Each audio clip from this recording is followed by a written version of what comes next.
Disclaimer, I do not dislike CinemaSins, and that is not a lie. For my next Everything Wrong with CinemaSins video, I'm going to be sending their video on the Emperor's New Groove. But before I start, I want to say two things. For those of you that have seen the Birdman's Birds of Prey video, he says that when he does the videos, it's not to defend the movies, but to point out wrong things that CinemaSins says about them. But I personally make these videos in defense for the movies because these are movies that I love. And the second thing I wanted to say was that I'm dedicating this video to my teacher, Miss Harubin. Alright, now enjoy the video. Reading. This isn't reading, it's just the movie telling us where the story begins. Take a look at that. Pretty pathetic, huh? All narration deserves a sin, but some narration deserves extra sins. And David Spade narration definitely falls into that category. I don't have time to go into it all right now, but it involves a bowling ball, 3 pounds of ground beef, and a random night in February 2002. Just trust me, he has these sins coming. Okay, I'd like to say two things here. The first is, why do you always send narration? The second is, bringing something up that happened with David Spade 2 years after the release of this movie is not a good reason to give him extra sins. Before Kuzco knew he would be a llama, he had a llama comb and a llama rocker. Apparently, his folks used the always controversial foreshadowing style of parenting. Seriously? In this type of culture, llamas were the most important animals as they provided things like food and clothing. So it makes sense that those things would be llama-themed. I guess. I mean, whatever I have to say to get through this awful opening song. Oh, come on, Jeremy. This song is very catchy and always gets me in the groove. I'm giving you 75 cents for that. Order the dance bull goes on for some time. I'm not going to go through this again. Next. It is time for you to choose your bride. What is it with Disney and old-fashioned marriage practices? It's a major plot point in approximately 58% of their animated films. Well, this ain't one of them, Mr. I Can't Take It Anymore. Where's the groove? That might be difficult, because if I've learned one thing from D-Light, it's already in my heart.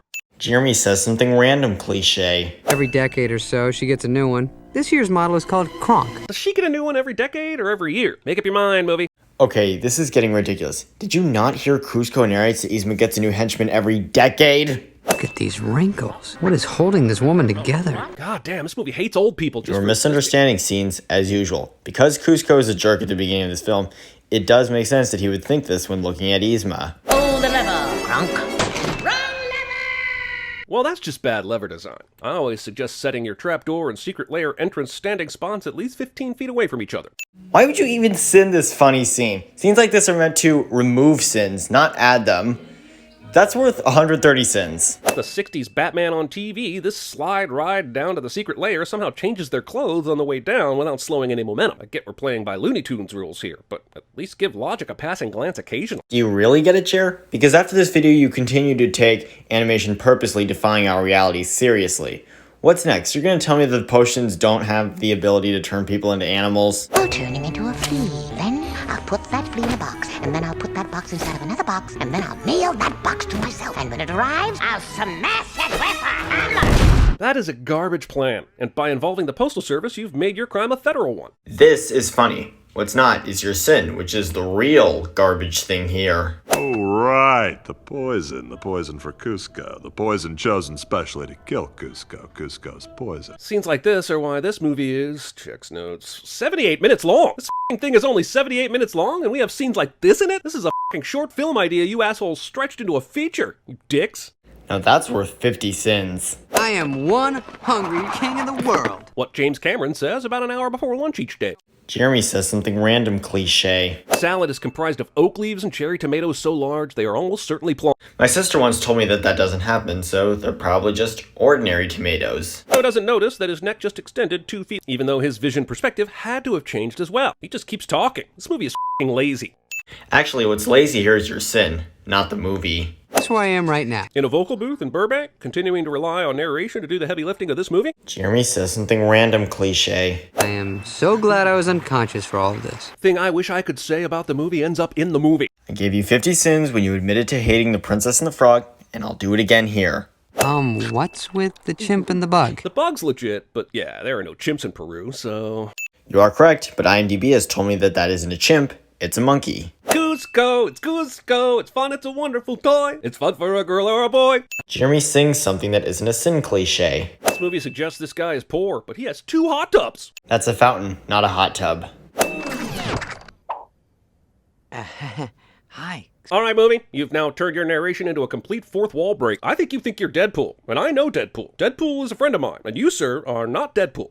Deadpool was released 16 years after this movie, so this is not a sin. Also, considering we know he eventually gets unllamaed, is he telestrating this movie with us before the end of the story has even happened? Look, movie, anthropomorphic transformation is one thing, but now you're messing with the laws of time and space, so you might want to calm your meta a bit. Do you not remember that the story begins with Kuzco as a llama and then cuts back to before his transformation? Also, telestrating is not a word. I know you. You're that whiny peasant. Emperor Cusco? How the did he recognize the voice? That is a David Copperfield level of what the man. Well, Pacha had a recent interaction with Kuzco, and he hasn't met anyone else that would call him a whiny peasant. Hit the road, Bucky. Something I yell at the screen during most MCU movies somehow makes it into the movie. Jeremy says something random cliche. Ha! Sinning the fact that this movie thinks a llama could outrun a pack of leopard jaguar panthers for any length of time. Even though he is a llama at this part of the film, Kuzco is the main character, and as I've said before, a main character doesn't die. Tell me, we're about to go over a huge waterfall. Yep, Sharp rocks at the bottom? most likely. Bring it on. Look, this movie is all sorts of ridiculous, but let's be honest here. Chris Farley's sidekick is absolutely perfect in this role, and his dry sarcasm is probably the reason that somehow this thing ends up working. Really? You went for 30 minutes without removing a sin in this hilarious film, and when you finally do, you mix up the personalities of the main characters and say that Chris Farley was in this film when he wasn't. Someday you're gonna wind up all alone, and you'll have no one to blame but yourself. This is the same thing I said to my college girlfriend shortly before she f***ed my roommate. Jeremy says something random cliche. Why would the now presumed dead emperor's former advisor automatically take the throne if he disappears? If you were paying attention, Yzma specifically said, With him out of the way and no heir to the throne, I'll take over and rule the empire. Brilliant. Don't shake unless you mean it. Fun fact, Don't Shake Unless You Mean It was the title of the woman's sexuality course I taught for a semester on the importance of the authentic female orgasm. now that is worth 475 sins. Delayed gravity. Actually, that's quite common in movies. These bats, when scared, fly directly into a llama's mouth. Life finds a way, I guess. How else would they get out, though? Well, better get going. But your bridge is gone, and you are 20,000 feet up in the peaks of this mountain range. Where do you better get going to exactly? If you just continued playing the movie, Pancho would answer your question. He says, Well, better get going. With that bridge out, it's a 4-day walk to the palace. Hate this jungle. Then why did you get out of your Cronkmobile? No one made you. You said you were tired, which makes no sense, because you're literally just riding, and this is clearly an excuse for the highest of jinks. you do know that tired has different meanings, right? In this instance, Yzma meant it as in tired of travel, but I guess when she said that, you assume she was feeling sleepy, right?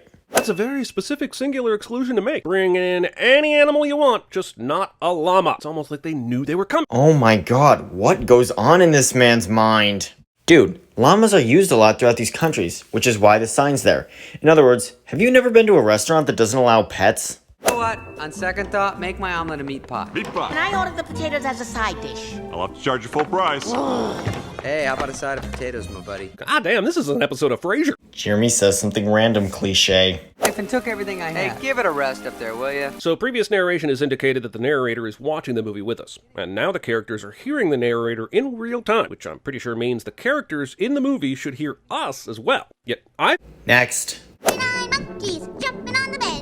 One fell off and bumped his head. if you never knew that the Jumping on the Bed song had deeply racist roots, welcome to the Enlightenment. Now someone tell Kronk so he can double dutch with something a little less problematic. Jeremy says something random cliche. Dear God, that's horrifying. At some point, this kind of silliness transitions from Looney Tunes to David Lynchian madness, and I think we have crossed that threshold. Jeremy says something random again, cliche. Play Coyote, eat your heart out. Jeremy says something random.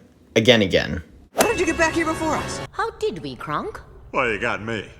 By all accounts, it doesn't make sense. When the only thing in your movie that makes any sense are the meta jokes about how none of the movie makes any sense, perhaps you should have put a little more thought into making some of your movie make sense. Well, it doesn't have to make sense. At least 5/8 of this octopus's limbs are not helping right now. Well, he still has to use them to move. I'm going to kill you. Cats. Pointing things out on the screen. You right there? Give me a minute. If you told me that the finale of this movie would be a shot-for-shot remake of the end of Indiana Jones and the Last Crusade, I'd have thought it was a Disney movie. Jeremy says something random, cliche. And here's the end result, everybody. The sin total was 1,068, and the sentence will be wrong lever. Thank you for watching, everybody, and have a nice day.